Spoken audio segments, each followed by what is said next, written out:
So, Derek, a brief introduction to you from yourself so we can get a sense of context. You've worked at Google and you've worked at your own startup, and now you're in something interesting which we don't know how quite to describe. Maybe let's hear a little bit about your background and we'll talk about LinkedIn. You want to use mine for now? Sure. I'll fix this up. Actually, this is quite interesting. One Jeff and Reid looking for the head of China. So they try to look for people with this kind of profile. These people has to be an entrepreneur in China, a successful entrepreneur. At the same time, he has to have a multinational background and also some overseas experience. And by the end, ideally, this person has to have some kind of engineering or product background. So that's pretty much, it's me. You wrote that job. You wrote that job specifically. So when he talked to me about the profile, I'm like, this is job designed just for me. So that's why I joined here. Yeah, that's pretty much, my background. Excellent. So what is LinkedIn China? Maybe we can just briefly describe, the shareholders, the structure, and what's different from, say, previous, U.S. internet companies that have tried and many failed to enter China. Sure. Like Victor just talked about, I know Victor and Reid are very close friends, So, LinkedIn has, studied China for like almost 4 years. So, the reason is because there's no success experience for global internet company in China. So that's why LinkedIn are very cautious, to get into China, right? So they study a lot and we learned the lesson.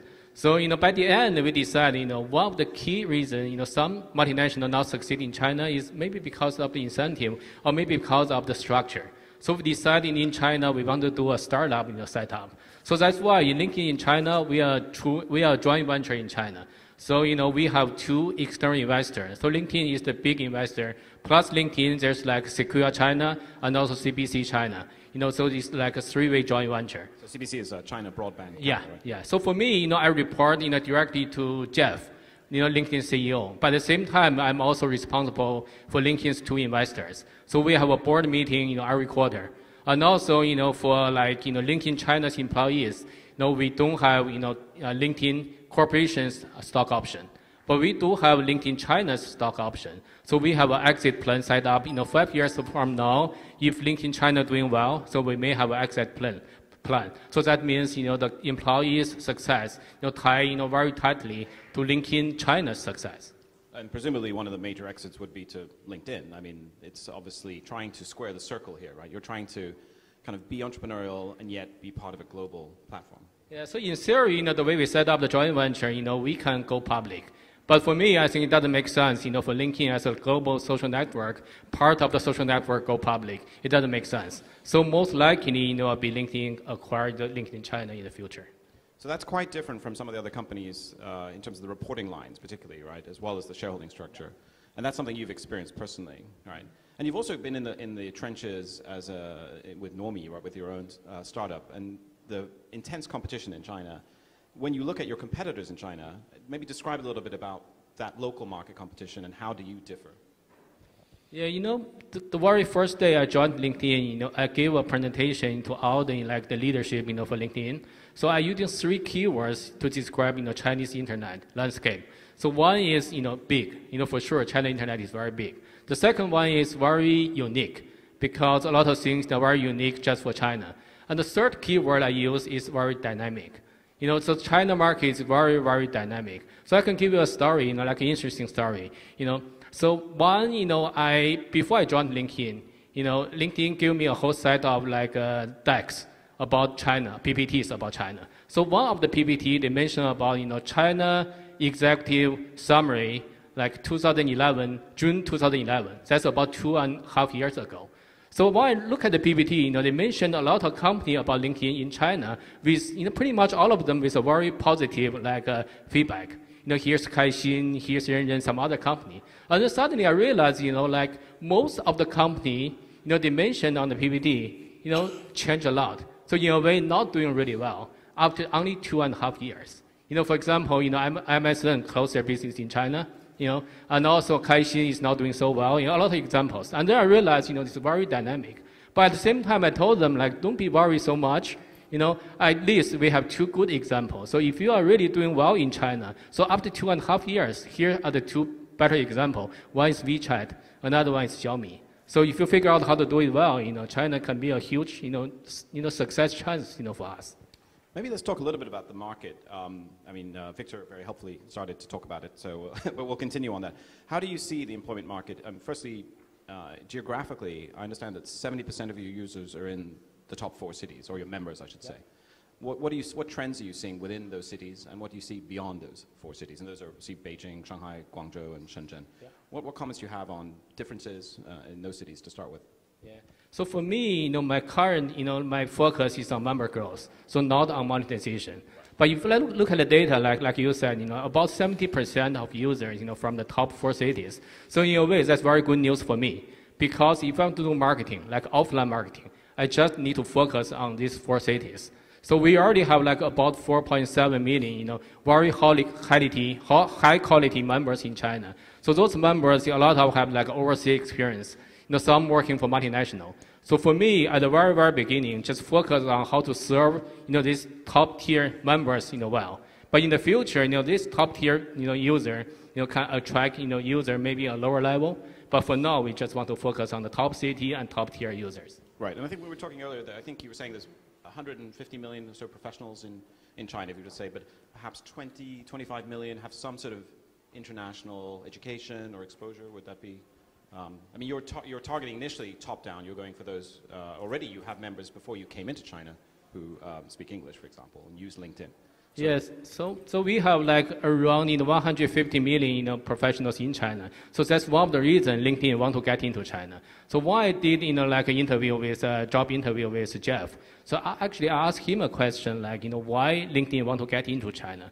So he told me a story back in his office in Silicon Valley. So there's a mission hanging on his wall. The mission is about company's mission is to connect all the professionals and make them more successful and productive. He told me if they could not get into China, so he has to go back, change the company mission. So this message is very powerful. So it shows a strong support for LinkedIn to get into China. So this is a very long-term investment, not an experiment, that's for sure. So you're acting like a startup in the sense of nimble team. You have 15 people, I think, here at the moment. So we double the size every month, 15 people. Okay, so that was yesterday, sorry. So 3 months. Okay. And your vision, though, where do you see the business in, say, 4 or 5 years, both your members and your team, and how are you going to get there? Yeah, that's a good question. Actually, for me, I think I always focus on 2 things. So one is 5 years from now, so what is the end game? Another thing is the short term, 6 months, 3 months from now, what is the high priority? I don't look at the projection 1 year, 2 year.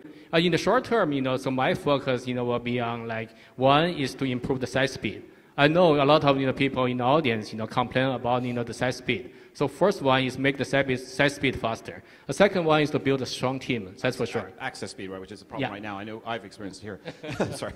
Yeah. So the second one is to build a strong team. So bringing access speed is local servers, it's optimization, and for mobile, I guess, as well, right?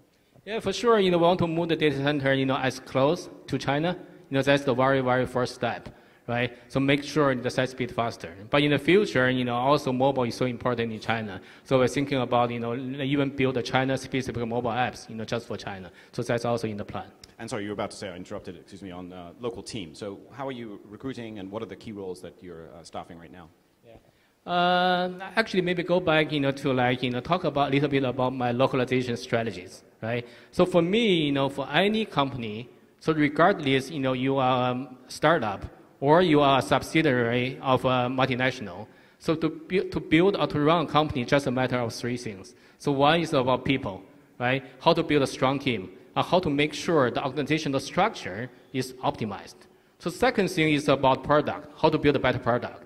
And the last one is sales and marketing. So for each one of them, we have some kind of localization, priorities. So to build a strong team, we already talked about, organization structure. So we want to be a true startup. So we want to have a joint venture. So we are a joint venture. So, all the, the reporting line, all the incentive. So that's organization structure. So you have a VIE structure, you have investor partners, you have an operating partner, effectively. So in theory, we are a startup, right? So talking about product, how to build a better product, So one of the major challenge, for me, is not like some other, international company in China. So they may be able to build a China standalone, separate instance just for China. For example, when Evernote get into China, so they can choose to build just an empty database just for China. So they have the luxury to make all the change for China. But for me, I don't have the option because we have to maintain a global platform. So how to maintain the global platform so while making localized change? So that's a very, very big challenge for me, right? So for example, we are talking about LinkedIn right now only supporting email registration. But in China, we all know mobile is so important. So in the near future, we have to support cell phone number registration for China. And also talking about communication channel. LinkedIn right now only using email as a communication channel. But in China, we not only support email, but also need to support SMS and also even WeChat communication. So that's some example about product. But by the end, it's marketing and sales. So even for marketing and sales, there will be a lot of localization work need to be done. For example, in China, offline marketing is so important. So that's something we may need to do in the future. And also for sales, LinkedIn Global, doing direct sales model. But in China, because China is so big and so many different cities, so we are thinking about for sales, we may think about a hybrid approach, direct sales plus maybe a channel sales, for China. So the way you can't change the color of LinkedIn China to red, for example. I mean, you have certain things that you have to work with on the global platform, and yet you have to tailor to the local market. You had an interesting metaphor, I think, when we spoke yesterday about this, about a spaceship and a mothership, right? So maybe describe that. That's actually my personal thought challenge. So right after I got this offer, because my past 4 years experience is entrepreneur, so I thought, this time around, I want to do exactly the same I did, for Nuomi 4 years ago. So, but pretty soon, I realized, a local startup approach will not work. So, think about, if you think about LinkedIn, a headquarters like a mothership. So what I'm trying to build here in China is more like a spaceship. So not only we need to make sure the spaceship, very nimble and run fast, but also we need to make sure the spaceship look like the mothership and also be able to integrate or collaborate with the mothership. Otherwise, we are not able to, to leverage the global strengths, global platform. So they can sort of dock, but they're kind of independent, yeah. Yep. A Star Trek fan here. But I'm going to throw it open to the floor because we have limited time.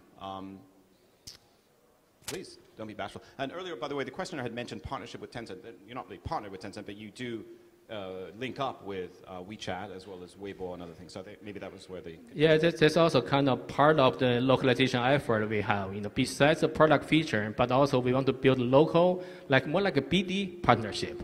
So we work with WeChat and also we work with Sina Weibo. So this partnership only for China. Okay, questions from the floor? We're getting a lot of... Yes, over here we have, do we have a mic? In the center. Oh, sorry, come to the mic here, sorry. We're not that mobile yet.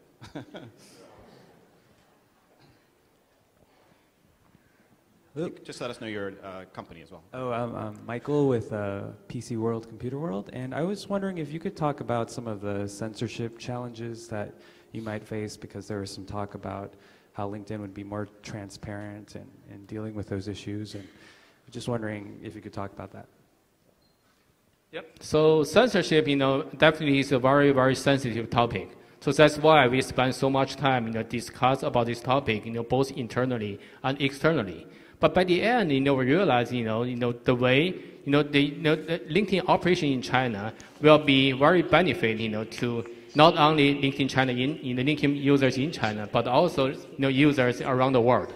But we have 3 principles regarding to censorship, we are going to use. So one is, LinkedIn will only implement, government restriction on content, one, and to the extent the government required. So that's number one. Number 2 is about transparency. So we will be very, very, very transparent to our users regarding about censorship. Whatever we do, we need to let the user know. And the last one is LinkedIn will try our best, to protect the rights and also the data for the member.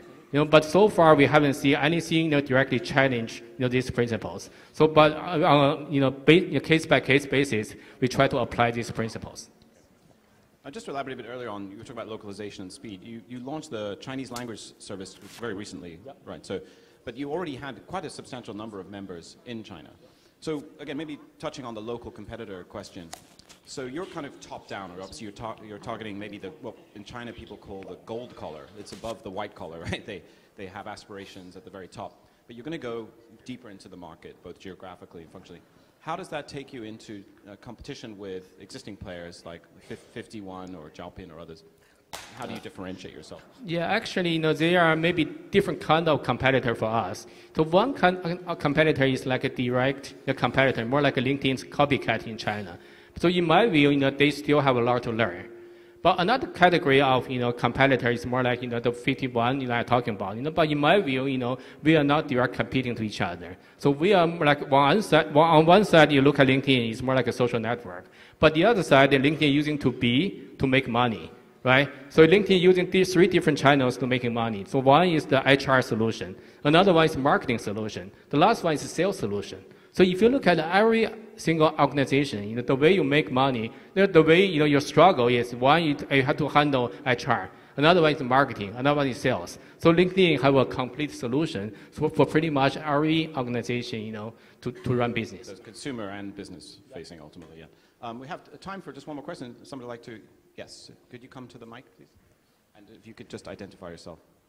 I'm Jay Chen from Youku. I'm a loyal user of LinkedIn. Because he loves his job. Yeah. He loves his job, but it's always interesting. I'm helping you out, sorry. Your boss is right. Sorry. Because my job is to deal with English-speaking. Okay, that's fine. Your boss. So actually, my working relationships are pretty much open on this LinkedIn network. But my question is, the Chinese society is pretty much a society of close contacts, 熟人社会. So it's a big challenge for people to open up their connections to let the world see it. So how do you handle that challenge? Great, thank you. Yes, that's a good question. Before getting to your question, maybe I have one interesting stats to share with you guys. So we did some data mining last year. So for Chinese users, only 12% of the users are so happy about what they do, and they don't consider anything else. So the rest of 88%, if their opportunity is right, they are looking. Right? And go back to the question, right? So if you ask me, give me like one biggest reason you think LinkedIn may have not fail, but may have a struggle in the future. It's about culture. Culture is something like, be honest, we cannot control. But somehow, we have to be able to, using our marketing effort, some other effort, we are able to influence. But that's something, for sure, I'm working on it. Excellent. Well, we are to time. So thank you very much, Derek, for your insights. I think we're all going to be freshening up our LinkedIn China profiles. Right. Thank you. Because we love our jobs. Thank you. Thank you. Okay.